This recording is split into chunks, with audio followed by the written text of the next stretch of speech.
everyone, this is Sandra at the Whispering Well.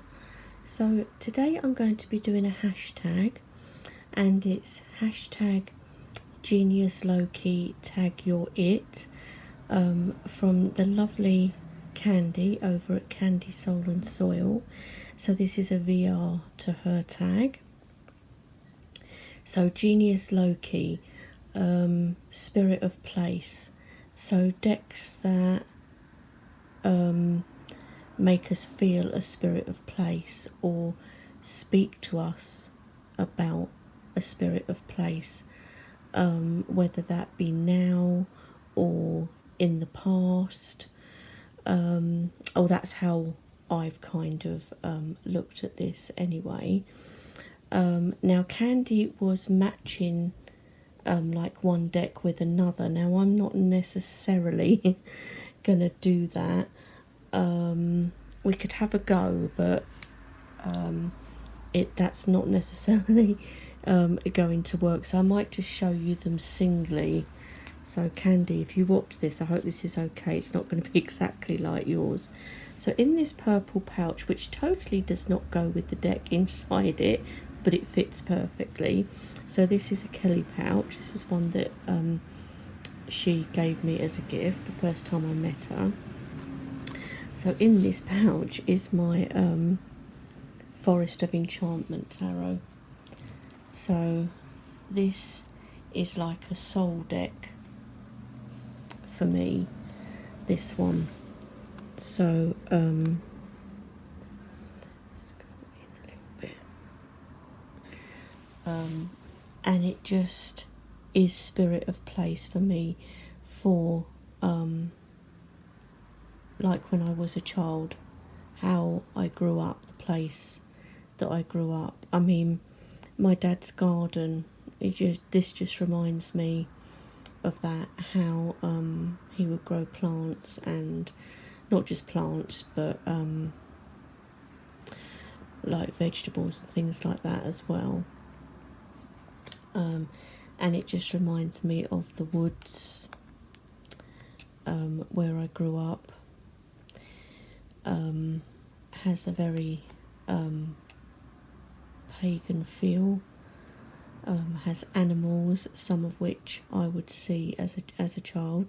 Even now, actually, there are deer, rabbits, different birds, some badgers, foxes, even here.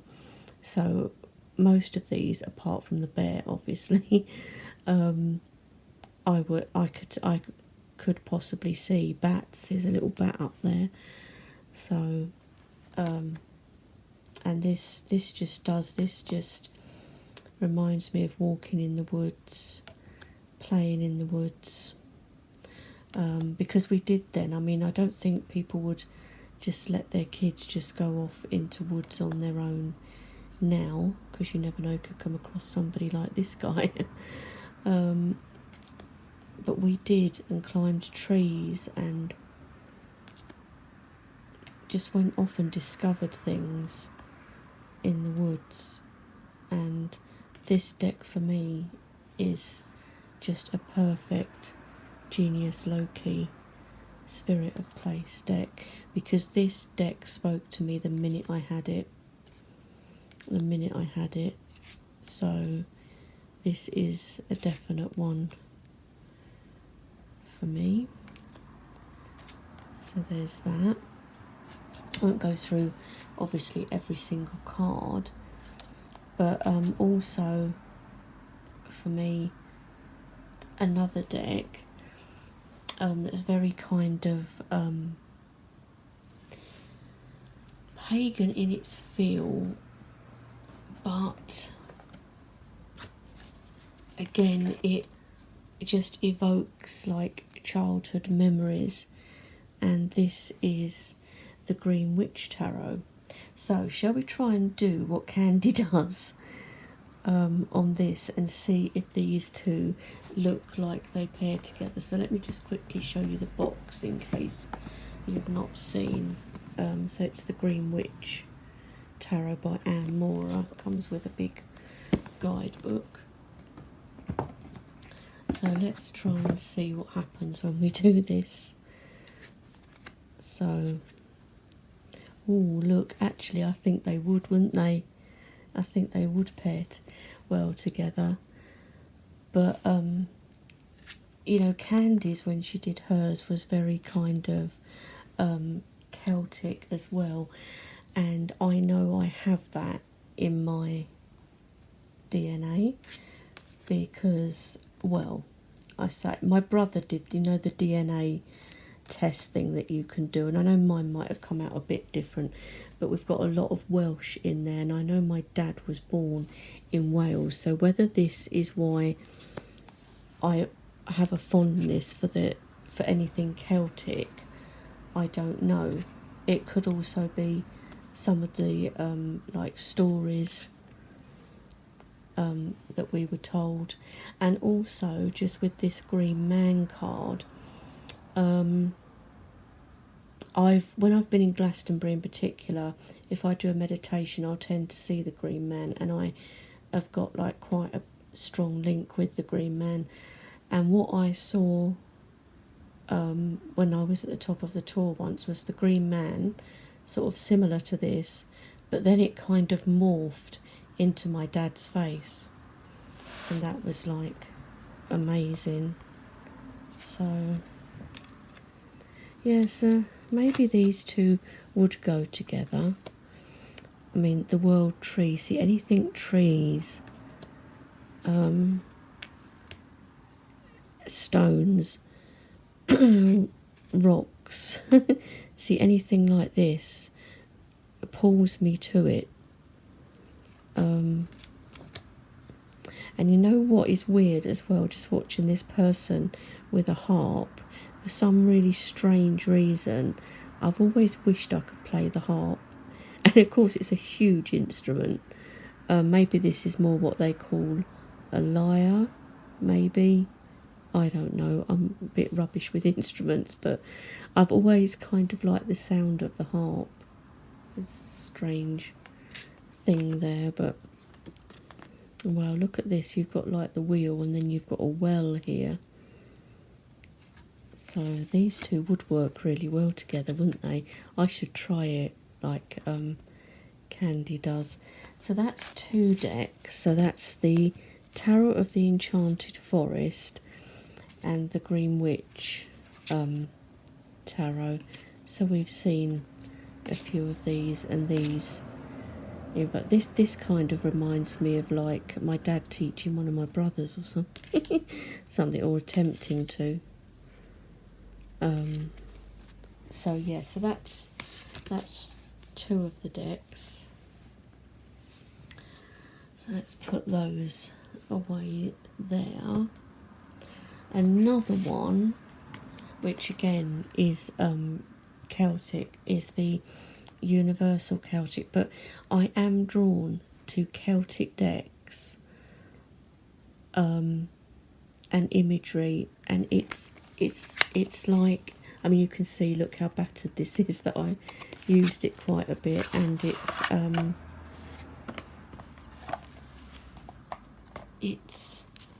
I have edged it, but it's probably some of that's wearing off a bit now.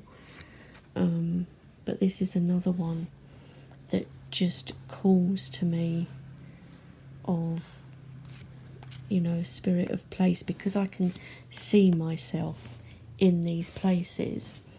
And what's kind of fortunate, I've got the Total Tarot magazine subscription, and last time's deck was this one, and I know I already have it, but that gives me a backup, so I'm not unhappy about that. And like this, you see, it reminds me of places that I used to go and would sit amongst the flowers, even just with a book or something. Ferns reminds me of walks in the woods with ferns. And, you know, trees and tree guardians, because trees for me are, and this screams Morrigan, doesn't it? Trees for me are, I mean, obviously I know they're living, but it's like, almost like they're people as well. like, I can feel that there's something. It's like when people talk of tree spirits, I guess, and I can like really feel that. But these people, it's like, I mean, it even gave me like goosebumps watching Britannia on TV, which was a story about Druids and Celts and the Romans and things. But this, even here, this is like sitting by the sea, and we used to go on holidays. I don't know why, but my dad always used to take us to Norfolk. I think he did have some family there, or that came from there. So we used to go there and, you know, go to the beach and all of that, and the sea. So that kind of, you know, again, you know, brings that in.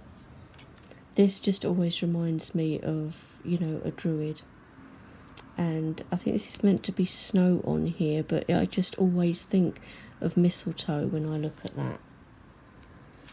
See, and again, here's another one of those. I think it's probably a lyre, because a harp is a lot bigger, isn't it? And, you know, just making me think of magical places. And I was obsessed when I was younger with fairy tales and Enid Blyton and the Wishing Chair. My dad bought me 2 huge books. They were, people, UK people probably remember Reader's Digest. He got them from there, and they were 2 volumes of huge fairy tales. And I remember him coming down the stairs and giving them to me one day. He'd saved them until I was old enough. But I loved those books. I read them all the time. So I like immersed myself in like a magical world. I mean, look at this guy. He's blindfolded, but he can smell those flowers. Yeah. So that is the Universal Celtic Tarot. It's going to be such a mess here afterwards.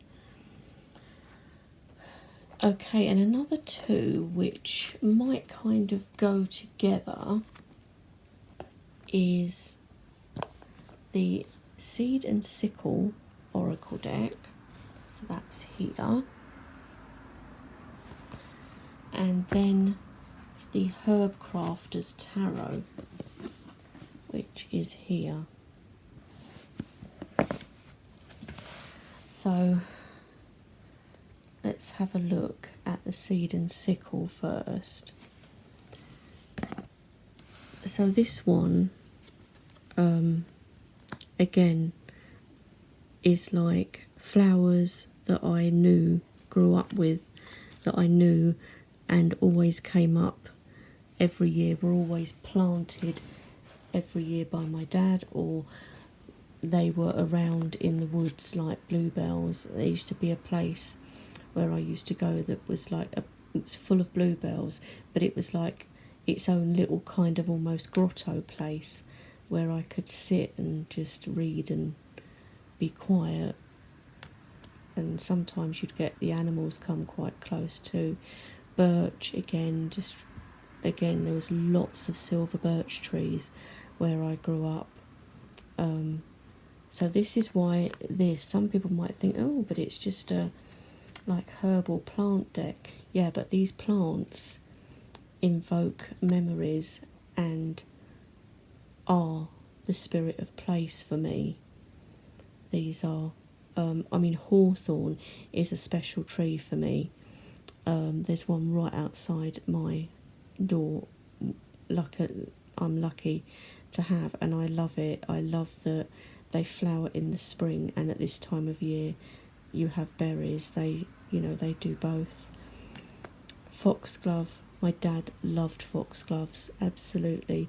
So every time I look at foxgloves I always think of him, but again I think of my childhood as well, and of places even now where I will walk, where I'll go for walks and I'll see these plants. Ragwort, of course, but you'll see foxgloves sometimes, ivy. So all of these things are are spirit of place for me, because they hold memories, or they remind me of things. Cornflower, or even, you know, now, even like with oak trees, I've quite a lot of oak trees where I live. Blackthorn is another plant that I'm really like connected to. My dad loved blackthorn. He planted blackthorn. He probably knew that it was a protection plant, even if he didn't always speak about these things. Lavender, always another one. Magnolias, cherries, rose. And then this is a lovely deck, this one. Look at this mushroom card. Clematis, willow. See, clematis was another one that I always used to see. My dad always used to grow. Willow, another willow tree. Basil, daisies, bramble. So, you know, you've got all of these different cards. I mean, rowan is another one that my dad, you know, grew trees. Those rowan trees are still in my mum's garden, actually. So, yeah. So, there's that. And then we've got the Herb Crafters Tarot. And this one I've not worked with a lot, but I'm going to work with it more because I want to do more kind of work with plant decks.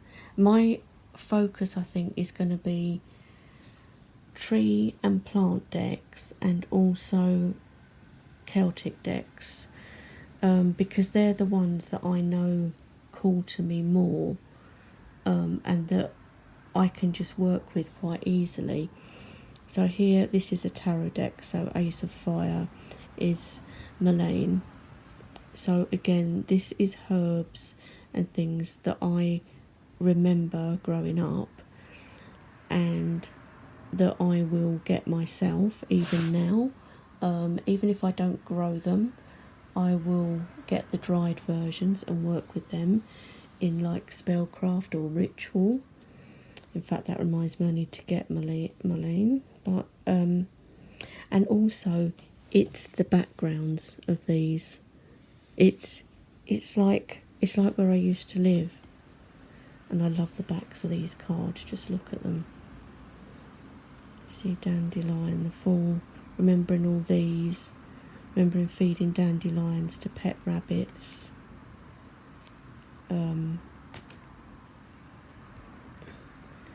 Because some of these cards look so real, like photographs. That's probably why I went to say that. And rosemary was a big one. And they say that a rosemary bush planted outside the front door indicates a witch. Now, where a witch lives, there's one planted outside my mum's front door. I didn't know this, but my dad obviously did. And when I was in Glastonbury, I was pointing out to Richard on the way to up towards the Chalice Well, lots of the cottage doorways had rosemary planted in tubs outside. But you know, it is just place of the places that even now I go and walk, the places that I love, nature, outside.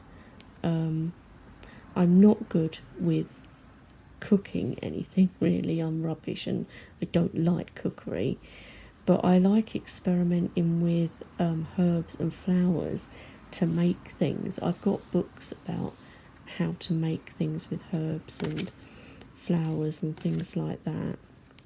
Marigolds are lovely. This is the Death card. Oops. So this for me invokes spirit of place as well. I mean, not every card, but you know, valerian, and look at that, the moon outside. Catnip. My dad used to grow this. He very often used to give me it for the cats, and you can see a cat amongst that bush. Willow. Now I used to do this when I was younger, make baskets like this. I don't think I could do it now because I've probably forgotten the art of doing it, but I expect if I was shown again I could probably do it. But yeah, I used to do woven baskets. So you see, all of this just totally like speaks to me. That's why I know I have to work with this deck. Oak, and oak's another favourite tree of mine. Absolutely love oak. And look at that basket of acorns. I mean, it's just, and oh, hawthorn. So we have spring and we have autumn. In the spring the flowers, in the autumn the berries. But this is the lover's card. I mean, how amazing is that for a lover's card? It's absolutely stunning, I think, in my opinion. The lover's hawthorn. So we have maybe the light and the dark. The two aspects of the hawthorn, just so nice. Motherwort, another one.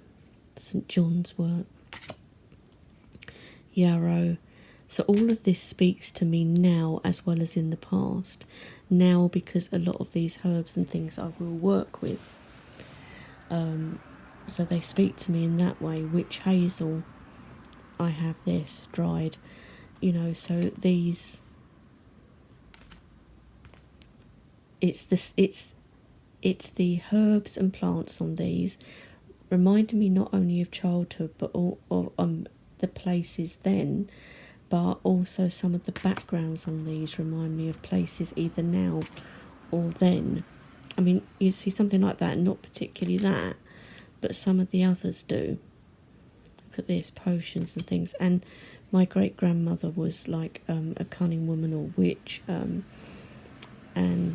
so this kind of makes me think of her as well, even though I didn't know her very much.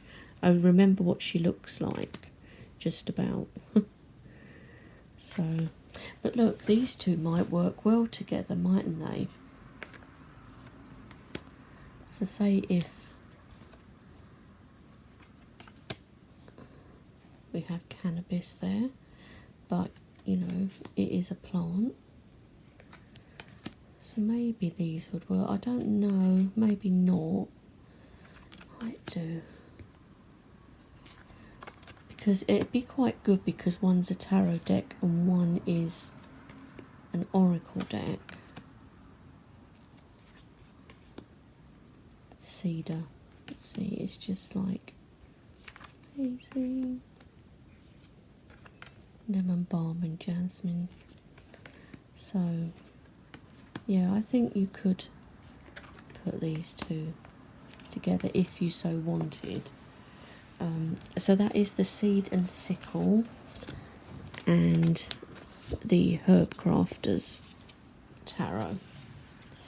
So that's those two there. Then we have, we've got 3 decks left. So I'll just show quickly, because you don't want to be here all day. So I have the Voice of the Trees. So this is the companion book. I have the cards in here folded over because there's not many cards, because it's based on the poems. I think it's about 25 cards or something, but really good book. I don't have the box anymore because it was one of those really horrible cheap cardboardy things, because this is an old Llewellyn deck. But just look at these, and not only have we got trees that I love, but we've got all these like Celtic figures as well. I mean, this one I've had for years and I love it. Look at that willow.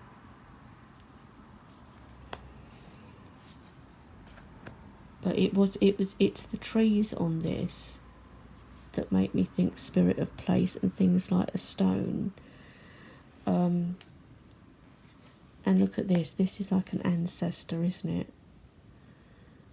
So makes me think of ancestors too, and places that I go, and you know, things that you see, and seeing faces in things, faces in trees and rocks and things, which I often do. But it's also the Celtic side of this deck for me as well that I love. I mean, look at this one, hand fasting.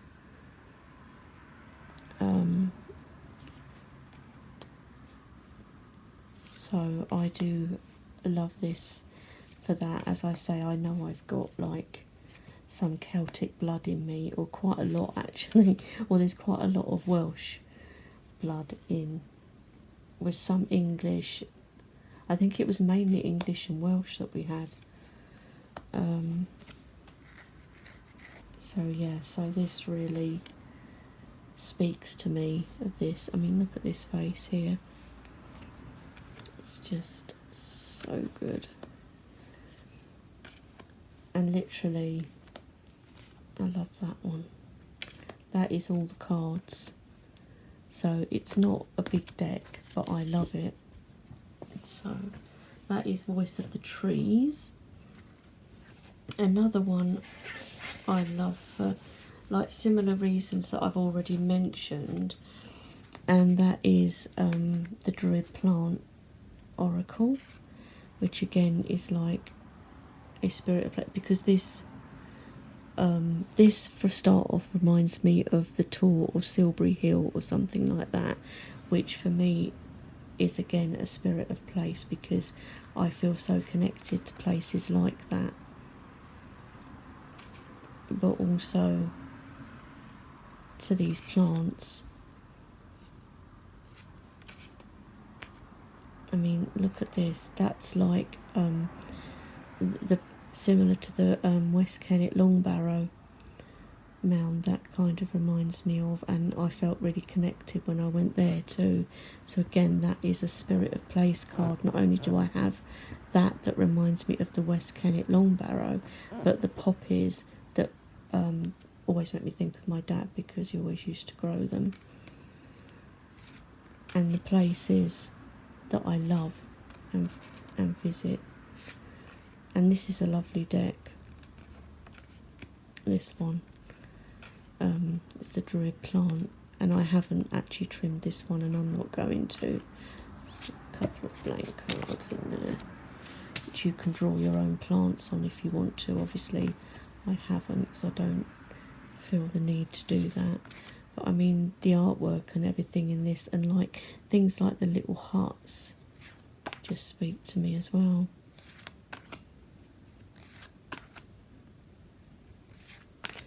Okay, and the other deck, so the last one, that is a Spirit of Place deck, and is a more recent Spirit of Place, I suppose, is the Mists of Avalon Oracle deck, which is this one. And this is for obvious reasons, as anybody who has watched my videos at all will know my absolute obsession with Glastonbury.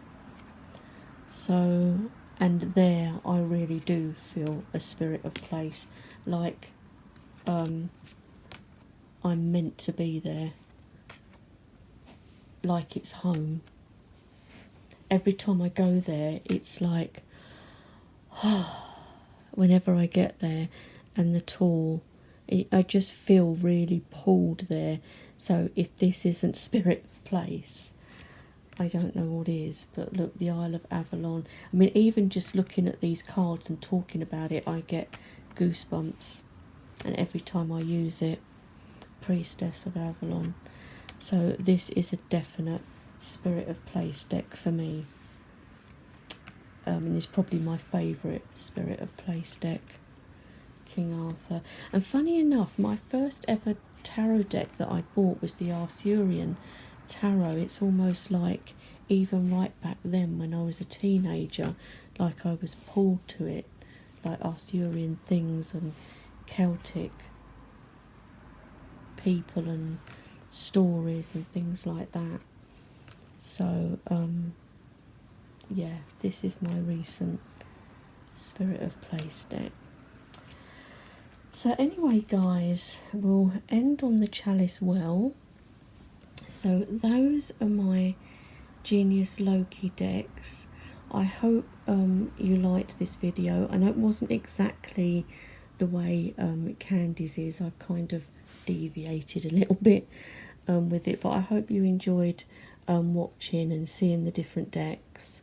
And yeah, if anyone's interested, please do this tag too.